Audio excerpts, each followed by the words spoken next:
Good morning, I'm Diane Macedo. Thanks for streaming with us. In today's update, President Biden and the leaders of the other 6 most powerful democracies in the world are meeting today in England for the G7 summit. The group is committing to donating 1 billion COVID vaccine shots to poorer nations and announcing plans for a 15% global corporate tax. We have the latest from Cornwall in a moment.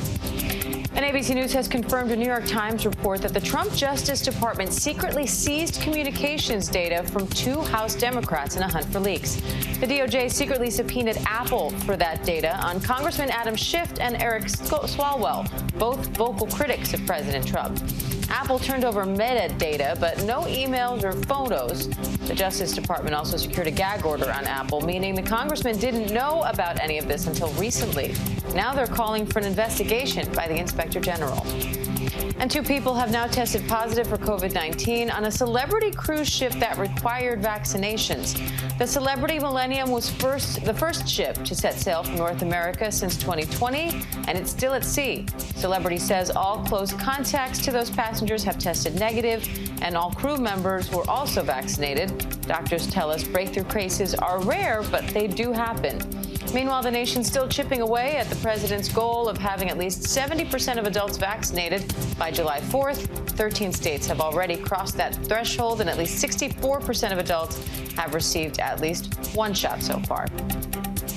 The Senate has confirmed the first Muslim American federal judge in U.S. history. Zahid Qureshi was confirmed by an overwhelmingly bipartisan vote of 81-16. The son of Pakistani immigrants, he was raised in New Jersey and enlisted in the military after the 9/11 terror attacks. And as we mentioned, the G7 summit, is now underway in Carbis Bay, a seaside town in Cornwall, England. President Biden joined UK Prime Minister Boris Johnson and the leaders of France, Germany, Italy, Canada, and Japan for that traditional so-called family photo before getting down to business. Congressional correspondent Rachel Scott joins us live from Cornwall with the latest on the summit. Rachel, what are some of the big issues on the table this time around, and what kind of challenges do you think Biden could face here? Well, this is the first time, Diane, that all of these world leaders are gathering amid a global pandemic. They have not seen each other. Our president has not stepped foot on foreign soil in more than 450 days. So certainly a lot to discuss here, everything ranging from climate change to the pandemic to getting more vaccines to other countries that need them, and also discussing some of the cyber attacks that the United States believes that Russia is behind. So that is going to be a clear point of focus at the G7 summit that is happening right now, but also some of the challenges that we're going to see the president face is really convincing these allies that America is back. This is the message that the president is bringing to our allies, but they have been through whiplash over the last several years. Former President Donald Trump, he pulled the United States from the Paris Climate Accord. He threatened to leave NATO, calling it obsolete. And so now President Biden is going to have to convince these allies that this time is going to be different. He's also bringing a message that democracy works. But I could tell you that those images of the insurrection at the Capitol on January 6th made its way across the world. So he's going to have to convince these leaders also that it's working back home as well, Diane.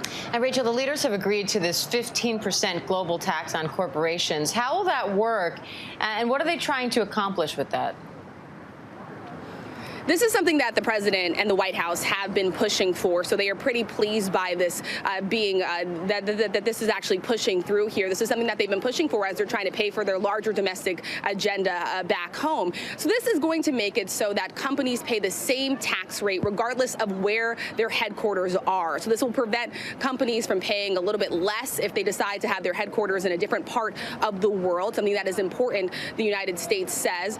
But it still has a little bit of ways to go here. What they are hoping is that by getting this agreement here at the G7, that this is now going to be a springboard leading into the G20, and that other countries will have to come on board. But every government, including right back home in Congress, they're going to have to approve this first before it actually goes into effect. All right. And Biden's set to meet the Queen later this weekend. Rachel, what kind of a role will she and the rest of the royal family play in terms of being on the sidelines of this summit?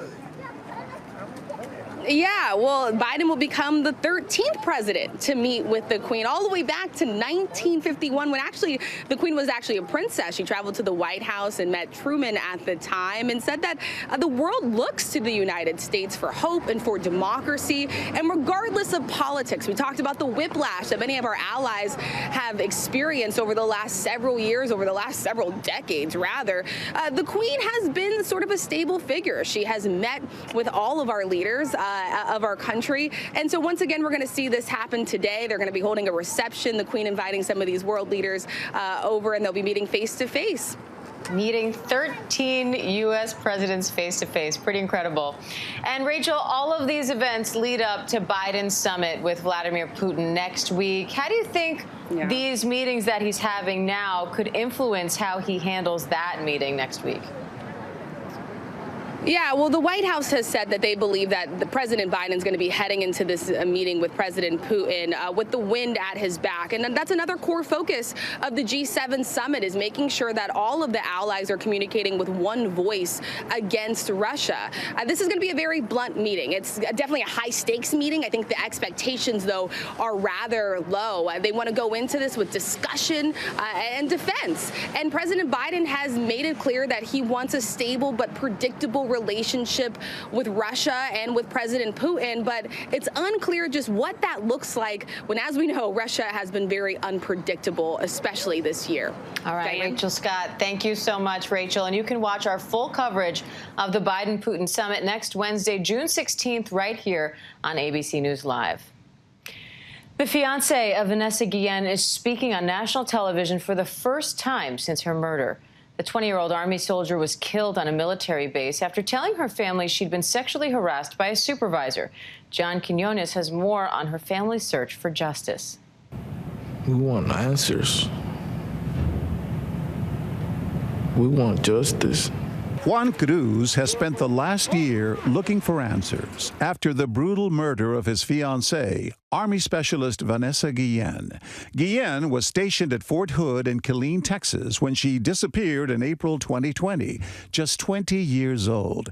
She was missing for more than 2 months before her body was found in the woods 20 miles away. The prime suspect, fellow Army Specialist Aaron Robinson. He died by suicide after escaping the base during the investigation. Now, Gillens' fiancé is speaking out in his first national television interview. Sometimes when I wake up, I be like, this is reality. She's no longer here. I'm always thinking about her. Like, it's all the good memories. Cruz describing the moment he learned Vanessa had been found dead. Out of nowhere, all the TVs went red. And it said breaking news. The remains were Vanessa Gillens. When I seen that,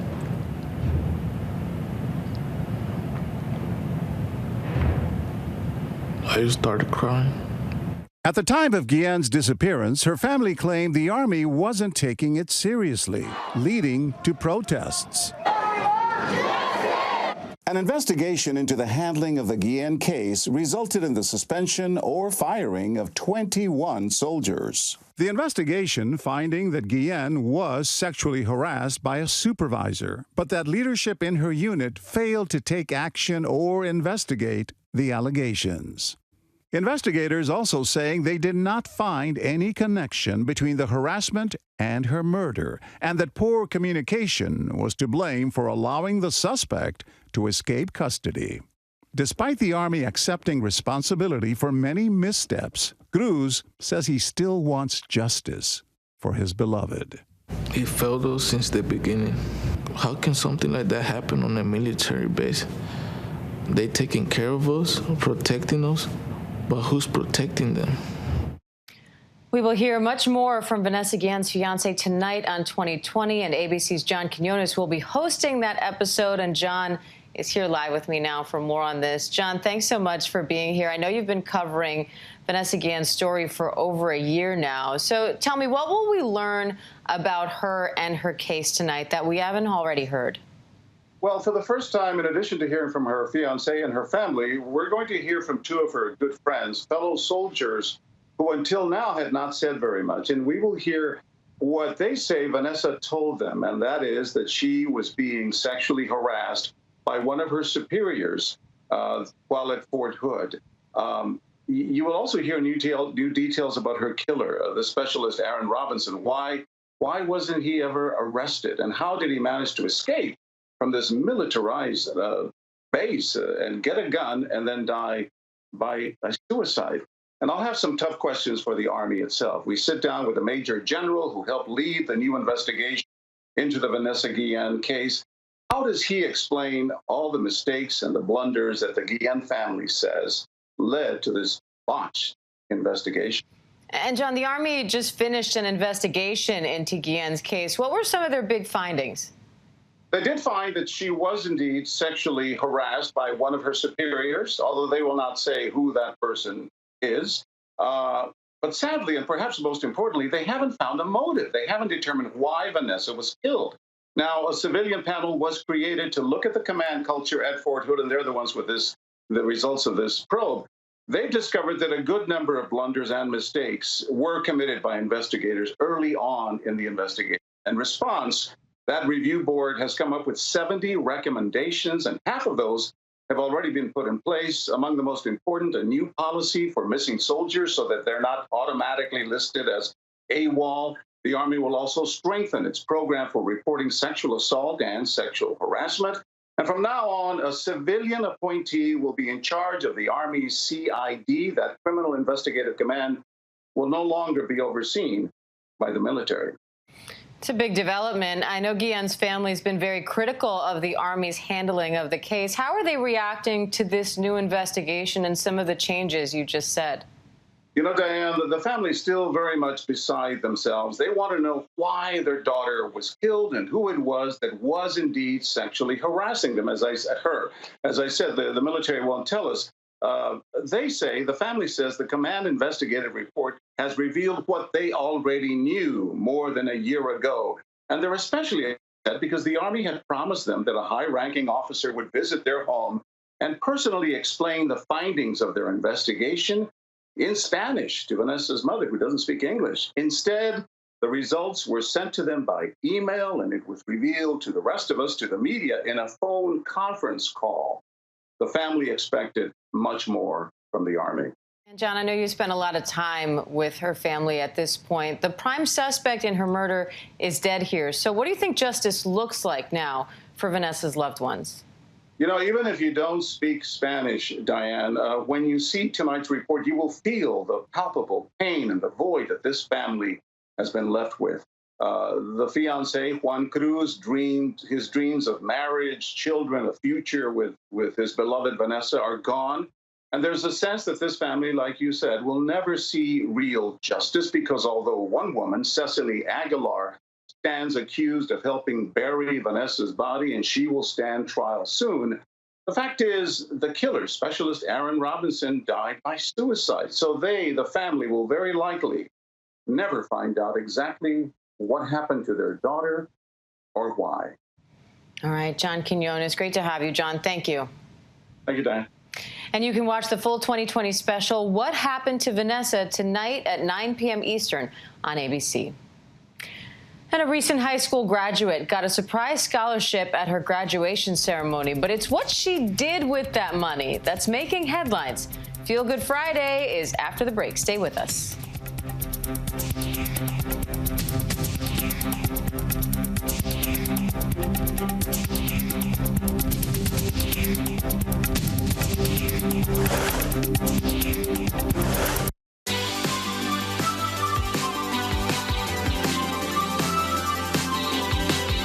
Welcome back. It's time for Feel Good Friday, where we bring you a little good news heading into the weekend. And today, it's all about Harvard-bound high school graduate Verta Teta. Verta received a surprise $40,000 scholarship at her graduation ceremony last week. But it's what she's doing with that money that's making headlines. Take a look. I am so very grateful for this, but I also know that I am not the one who needs this the most. And knowing my mom went to community college and how much that was helpful, I would be so very grateful if administration would consider giving the General Excellence Scholarship to someone who's going into community college, because I know it is such a great honor, but I also know that I am not the most in need of it. That's right. She gave all of that money away, and Verda is here now to tell us more about why. Verda, first of all, thanks for being here, and congratulations on graduating. Thank you. So you got this scholarship based on general excellence for outstanding academic achievement. So you clearly earned this. Why did you decide to give it away? I was sitting in the audience and thinking about my amazing community, my amazing peers, and I realized that, you know, I had been taken care of very well by the Harvard financial aid that I got. And someone in the audience, like I said, someone sitting next to me maybe, you know, just didn't have that financial aid for college. And I was thinking my mom and the words that my principal were saying, like, be bold and be selfless, things that I know and I live by. And that's what I was thinking when I was sitting there. Now, you didn't know you were getting the scholarship until you heard your name called. So how did you make this decision so quickly? Yeah, I think I had reservations about applying before. I asked my guidance counselor even, should I apply? Because I knew that, you know, I was, you know, I had financial aid, and I kind of wanted it to go to someone else to begin with. And she said, apply, you earned it, you deserve it. And if you get it, you know, that's great. And if not, that's okay too.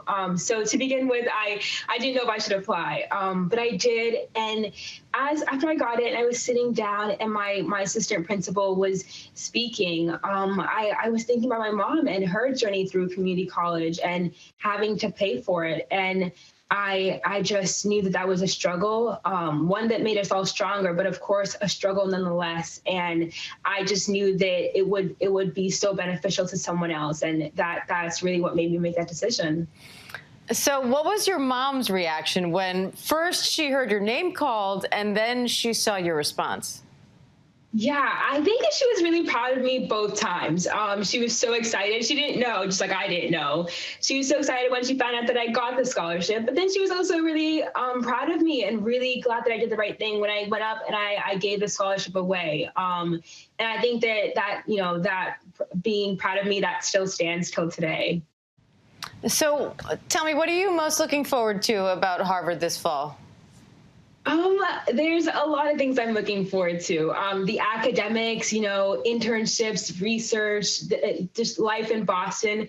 But I think I would definitely say just being able to actually expand this act of kindness, really. I really hope that maybe I can partner with Harvard University itself to kind of continue this act of kindness and you know, reach out with more scholarships to students who need it.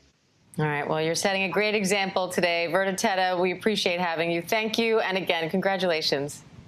Thank you. And you can find more feel-good stories at goodmorningamerica.com. That does it for this ABC News Live update. I'm Diane Macedo. Thanks for joining us. And remember, ABC News Live is here for you all day with the latest news, context, and analysis. Stay safe and have a great weekend.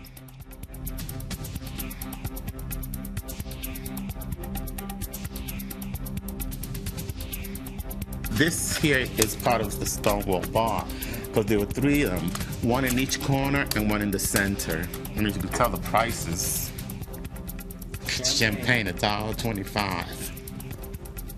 Then there was also another stand that had Pat's Blue Ribbon and Rango beer, because those were the beers at the time. I would like to just live simply and be myself, and a lot more like empathy to people who are different.